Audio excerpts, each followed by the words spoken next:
Good morning, everybody.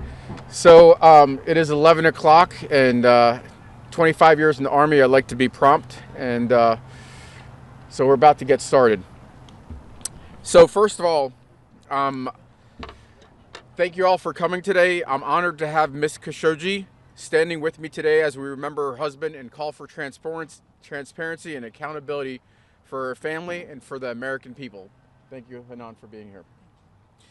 Given President Trump's disturbing and counterfactual defense of Saudi Crown Prince Mohammed bin Salman this week, I felt compelled to speak up on behalf of the Khashoggi family and the country that I serve. This is why I took to the House floor to bring to light a call I reviewed during my tenure on Trump's White House national security staff. Out of all the calls with foreign leaders that I reviewed, two stood out as the most concerning. The first is well known, the call with President Zelensky that led to Trump's first impeachment. The second is a call between Mr. Trump and Mohammed bin Salman after the brutal murder of Washington Post journalist and a Virginia resident, Jamal Khashoggi. The Khashoggi family and the American people deserve to know what was said on that call. As I've said on the floor and in the past, if the past is any indication, the receipts will raise serious questions, and they will be shocking. All week, I've urged the president to release a transcript. Yesterday, I sent him a letter with 37 of my colleagues demanding the release of the transcript. I'm honored to have Ms. Khashoggi with me today, standing by my side as we remember her husband and call for transparency and accountability. We will continue pressing for the release of the transcript so the American people understand the truth. Our intelligence agencies concluded that Crown Prince Mohammed bin Salman ordered the murder of Ms. Khashoggi's husband. When a president sidelines his own intelligence community to shield a foreign leader, America's credibility is at stake. The Khashoggi family and the public deserve to hear the truth. We need straight answers about this conversation. We need the transcript. Once again, I'm calling on the president to release the transcript of this call. I'm now honored to introduce Ms. Hanan Altar Khashoggi, the widow of Jamal Khashoggi, a native of Cairo, Egypt. She moved from the UAE, where she worked for over 20 years, here before her husband was brutally murdered. On July 20th, after 2 years of harassment and detainment, Hanan fled to the United States to claim political asylum. With the help of the United States Congress, she was able to get her work permit and was granted political asylum in December of 2023. She now resides in Arlington, Virginia. I will now turn the floor over to Ms. Khashoggi, and thank you for being here.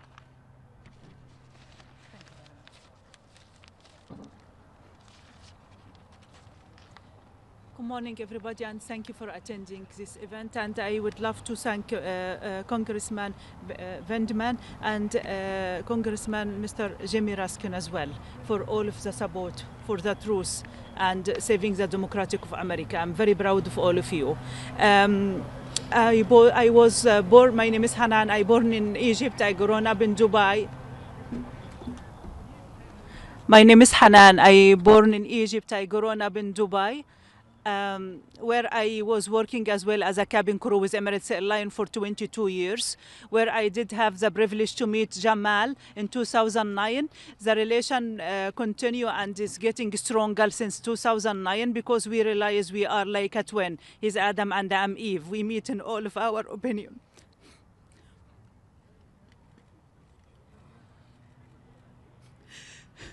In 2016, Jamal Khashoggi was giving a speech via Zoom, and the Saudi authority did not like it. They decided to put him under house arrest.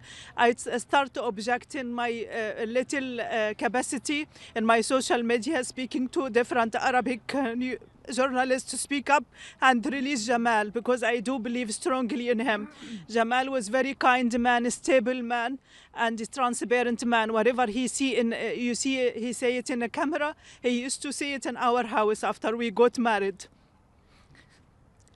After I supported him in this cause, I did the Emirati did put me under surveillance. They spy on me. He managed to flee to America in 2017 and live in his apartment here in Tyson Corner. And he asked me to visit him. I managed to visit him in his birthday in March 2018. He proposed to get married to me, and he put the ring in my hand for engagement. And he told me, I might be a curse in your life, Hanan. I didn't know it will happen later on, and my life will be thrown upside down. We continue in our relation, going back to Dubai to resume my work. The intelligence of United Arab Emirates was waiting for me, detain me, interrogation me, and question me for 17 hours all about Jamal, and assuming he have a network to change the throne in Gulf area, which is not true. We got married here in America, in Alexandria in June 2018. And we decided to build a life and to be away from all of this polarization in Middle East. But I encourage him to continue the way he are, supporting democratic freedom and the good future of the Middle East, especially to Saudi Arabia. They have the resource to develop. And I did not know this will backfire in him and getting a gap between him and the Saudi authority bigger. And last time we met, it was September, a few days before he fly to Turkey. He was supposed to visit Istanbul, Berlin, London, to buy apartment in Turkey, for he can get a citizenship and he can get some kind of medical insurance as well, because his health was going down. Jamal was suffering with a lot of medical condition before he left us. I did not know ever, and we never did assume they will take his life just because of his opinion. Jamal Khashoggi was very stable man, very kind man, and he met with different people, different background, and I promise you, you will walk away with a smile. This is the kind of Jamal Khashoggi. I heard this week something very disturbing me from President Trump about my husband. He's controversial and he's unliked. I would like to tell Mr. Trump, you're expressing someone else, not Jamal Khashoggi. Jamal Khashoggi was most stable man. He was a role model to represent us as an Arabic and Muslim, and he accepts everybody regarding your ideology background as well. They try to paint him like he's a friend of Osama bin Laden or his Muslim Brotherhood, and all of this excuse. This not excuse to take his life away. There is no justification to kidnap him, torture him, and to kill him and to cut him to pieces. This is a terrorist act. What they did, this is 17 men in behalf of the order came from the Saudi authority. It's a terrorist act. And I try to take action, even I'm standing alone. I'm trying to take action in different countries, which is I land, because I have a privilege as a cabin crew. I land in these countries when I was under surveillance. After I fled to America, and we discovered they spy on me since 2017 with different spy material, including the Pegasus and Celebrate as well. We try to take action against this. I'm starting a legal action in France and in UK as well. I'm looking for a brave lawyer in Turkey as well to assist me. And thank you for listening. Thank you very much. You're not alone. I want you to know that you're not alone. Thank you. Thank you. And I'm seeking the help of Mr. Congressman Vindman and Mr. Jimmy Ruskin. I insist to get this content of the conversation between President Trump and Crown Prince Mohammed bin Salman to stand with the truth. I need to know that what is the truth in this conversation. And I would appreciate if you try as much you can to save the democratic and the freedom to press and speech to America. Do not be copy of Middle East dictator country. We look to you here as a role model of modern civilization. Please maintain it. Thank you. Thank you. Thank you so much.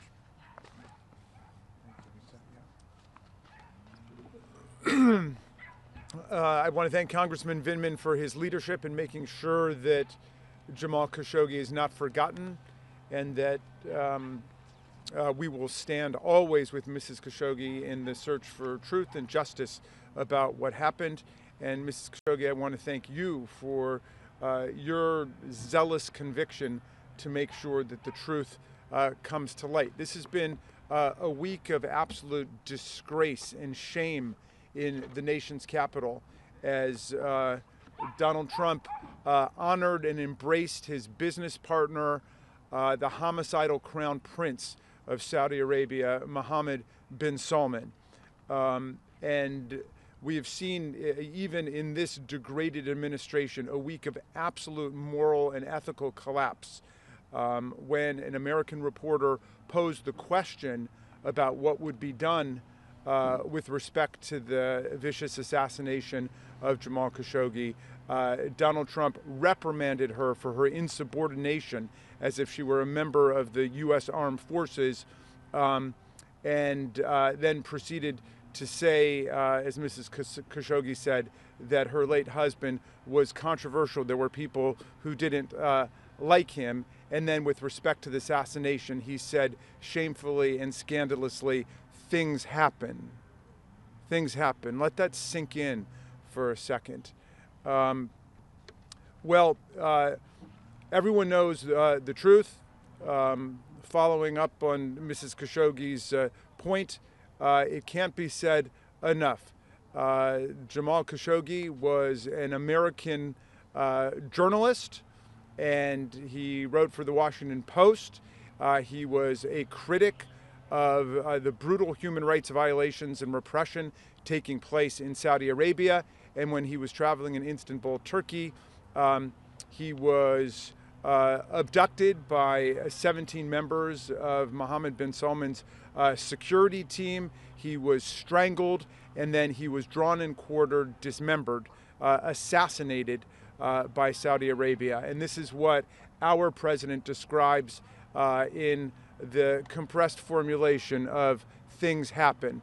And that pretty much captures his attitude towards the whole thing. In fact, earlier he had said to a traveling member of his administration who was on his way to Saudi Arabia that he should remind Mohammed bin Salman that we saved his posterior, although that wasn't the word used by our profane and vulgar president. So understand what's going on here. Saudi Arabia was the very first place where Donald Trump traveled during his first term in office. It was the first, I believe, or perhaps second place he traveled in his second term in office. His family is deeply ensconced as a business partner with Mohammed bin Salman. And you remember Mohammed bin Salman's sovereign fund board recommended against going into business with Jared Kushner, the presidential son-in-law, because he had no experience and wasn't qualified. They unanimously recommended against it. They were overruled by Mohammed bin Salman after the first term, precisely because he knew that Donald Trump had saved his posterior when it came to the assassination of Mr. Khashoggi. And Jared Kushner waltzed off with more than $2 billion in money from the royal family, plundered from the people of Saudi Arabia. We need to just remember this, that Saudi Arabia is an authoritarian tyranny. There is no freedom of speech there for political opponents of the regime. There's no freedom of press there. There is no freedom of political competition there. There is no due process there. And there are people in jail for years and decades because of a tweet they sent. Think about that for a second. They sent a tweet that offended the royal crown prince, and they have been taken away from their families and thrown into prison in Saudi Arabia for decades. And let's just say that Mohammed bin Salman is having a lot more effect on our government and our society than our government and society are having on him. That is, we are being drawn in the direction of authoritarian monarchy and tyranny right now. We just got back from debating an absurd resolution on the horrors of socialism, clearly meant to embarrass the new mayor of New York, who's in town, meeting with President Trump. And so while we were discussing the horrors of democratic socialism this very week, the horrors of theocratic authoritarianism were completely ignored and endorsed by Donald Trump and this administration and by our Republican colleagues in Congress. So with that, we can take some questions. I know this week several members of the Democratic Party did meet with the conference. What is your reaction to that, especially when Leader Jeffries said that, Leader Jeffries met with him? What's your reaction to that? Well, look, I think that we, as the preeminent power on the planet, as a leader really up till recent times of the democratic free world, we have to deal with nations, sometimes unsavory nations. We may take meetings with the leader of North Korea and China and Russia and Saudi Arabia for that matter.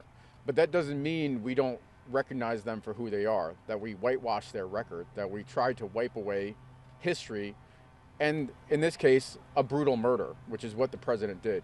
And that's what really spurred me to action. As I said, there were two calls that were particularly concerning to me during my time at the White House. The Ukraine call and this call. And I think given what we've seen in the ensuing years and the president's own comments and the Woodward book where he said that he saved MBS's ass and how much profit he and his family have received from Saudi Arabia, I think releasing the call and the truly brutal facts and circumstances that we're very well aware of are critically important for the American people to understand, and also to provide Ms. Khashoggi some closure that her husband's life was meaningful. Can I just add one thing Yeah, on that? absolutely. Yeah, but I'm not exactly sure what transpired in terms of the contents of those meetings, and I'm hoping to get a readout. I certainly hope that any colleagues who met with the Royal Crown Prince or anybody else in his staff used the opportunity to press the case of hundreds of political and religious prisoners rotting in Saudi jails right now. Sir. What's the process for releasing the transcript? I mean, can the Congress do anything in that regard? And I also have an unrelated question. Since given your background, what do you make of the peace deal proposal or peace plan? Yeah, so to your first question, look, obviously Congress can act. We would need bipartisan support, and I would, right now, unfortunately, my Republican colleagues are lacking in a trait, bravery. But, the president can also release a transcript on his own. And we saw that with the Ukraine call. The president decided to release a transcript, and he felt like he had nothing to hide. And he said he was doing it in the name of transparency. Obviously, there were different thoughts. The president was ultimately impeached for that.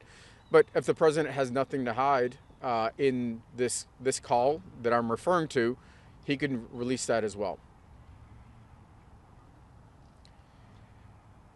Okay. Oh, Do you have anything to say? no, I think she was the only one. Yeah, I want to ask, if this transcript is not released, are there other types of interviews, pieces of information, other ways that you could kind of glean more about the relationship between the president and MBS?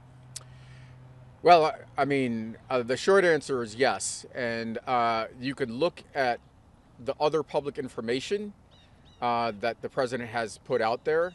This comment that he made in the Woodward book, that he saved MBS's ass. You could look at all of the different transactions that the president has been involved in and his family.